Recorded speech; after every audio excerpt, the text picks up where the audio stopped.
Terancamkah Melayu dan Islam?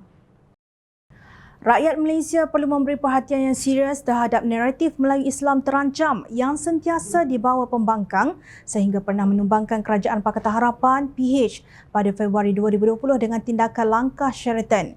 Apa yang terancam pun sehingga hari ini rakyat masih kabur. Apakah betul-betul terancam atau sengaja ditimbulkan oleh pihak oposisi untuk menunjukkan kononnya Perdana Menteri dan kerajaan ini lemah? Ketika 22 bulan pentadbiran PH sebelum ini, kerajaan dilemahkan dengan isu adib, gereja, tulisan Jawi, Isert, Stated Rome, Kitab Injil dan lain-lain. Kini isu yang sama muncul lagi. Muncul kembali isu gereja, kerajaan zalim, kristianisasi, LGBT, mentega terbang dan parti oposisi dimandulkan. Kesannya gerak kerja pelaksanaan gagasan Malaysia Madani terganggu kerana isu-isu ini. Sebagai respon, Timbalan Perdana Menteri Datuk Seri Dr. Ahmad Zahid Hamidi menolak tuduhan kononnya kedudukan orang Melayu dan umat Islam dan orang Melayu terancam di bawah pentadbiran Kerajaan Perpaduan. Jelasnya, komitmen Kerajaan Malaysia Madani yang dianggotai oleh 19 parti akan terus mendukung perkara-perkara yang termaktub di dalam Perlembagaan Persekutuan. Jika ada pihak yang menyatakan bahawa program-program untuk memperkukuhkan soal agama Islam diadakan, ianya tidak sesekali akan meminggir atau menyingkir lain-lain agama, kaum atau budaya. Sudah tentunya komitmen kerajaan adalah untuk memperkukuhkan keharmonian di negara ini, katanya dalam kenyataan di Petik Berita Harian. Menurutnya, parti-parti komponen dalam Kerajaan Perpaduan akan meletakkan rakyat sebagai keutamaan dan tidak akan sesekali untuk memanipulasi pelbagai isu yang boleh memecah belahkan rakyat di negara ini. Zahid turut mengarahkan agar Kementerian Komunikasi dan Digital KKD menerusi Suruhanjaya Komunikasi dan Multimedia SKMM untuk memantau hantaran dan tulisan yang menjurus ke arah naratif perkauman dan agama. Katanya keutamaan kini adalah mengenai soal untuk mencerakinkan semula pertumbuhan ekonomi negara dan memberikan kesejahteraan kepada rakyat termasuk soal kerohanian. Kita harus duduk bersama-sama biarpun kita berbeza parti politik termasuk dalam soal pembangunan sebuah negara bangsa dengan menghormati agama-agama lain.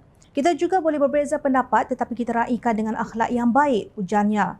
Pada masa yang sama, Zahid yang juga Menteri Kemajuan Desa dan Wilayah turut mengulas mengenai dapatan kajian Pusat Kewartawanan Bebas CIJ yang memperlihatkan isu agama dan kaum yang dibangkitkan demi kepentingan politik. Kajian itu ada menyebutkan tentang bagaimana orang-orang politik menggunakan isu agama dan kaum. Masalah yang sangat sempit ini harus diselesaikan. Ia juga memperlihatkan bahawa isu-isu sempit agama dan kaum selalu dibangkitkan untuk kepentingan politik. Malah ada fatwa yang pernah dikeluarkan oleh seorang pemimpin parti politik untuk mengkafirkan parti politik yang lain atau yang mengharamkan apa yang dilakukan oleh ahli-ahli sebuah parti masih tidak ditarik balik, ujarnya. Terdahulu, CIJ dengan kerjasama Universiti Nottingham Malaysia, Universiti Sains Malaysia USM dan Universiti Malaysia Sabah UMS mendedahkan hantaran berkisar naratif kaum dan agama yang menyinggung perasaan serta diskriminasi dicetuskan ahli politik menguasai platform media sosial utama di negara ini ketika pilihan raya umum ke-15 PRU15 lalu. Tentu anda masih ingat 19 Mac lalu Perdana Menteri Datuk Seri Anwar Ibrahim menegaskan dengan menyatakan jangan ugut beliau dengan naratif yang boleh menghuru-harakan negara. Malah SKMM juga turut memberikan amaran tegas akan mengambil tindakan kepada hantaran-hantaran yang menggugat keharmonian negara. Kerajaan Madani boleh menerima perbezaan pendapat, tetapi janganlah sampai ke tahap fitnah, memburukkan peribadi dan mengancam ketenteraman negara. Janganlah sampai ke tahap hidup kita tidak lagi harmoni. Islam tidak mengajar kita sedemikian rupa. Apa yang dilakukan oleh pembangkang sejak dahulu kononnya Melayu dan Islam terancam adalah kerana sentimen sedemikian dilihat mampu membantu mereka mendapat sokongan rakyat. Hakikatnya apabila mereka menjadi kerajaan setelah menebuk atap, apa yang mereka lakukan? Mereka hanya menyakau duit rakyat dalam keadaan darurat ciptaan Mahyadin dan ekonomi menjunam hingga tahap yang paling dahsyat dalam sejarah. Presiden PAS pula asyik bergoyang kaki dengan jawatan Duta Khas makan gaji buta, tidak berbuat apa-apa selama 33 bulan. Apa yang beliau lakukan untuk Melayu dan Islam? Jawapan ada pada anda. Jadi benarkah Melayu Islam terancam di negara ini? Jom Channel tidak melihatnya begitu.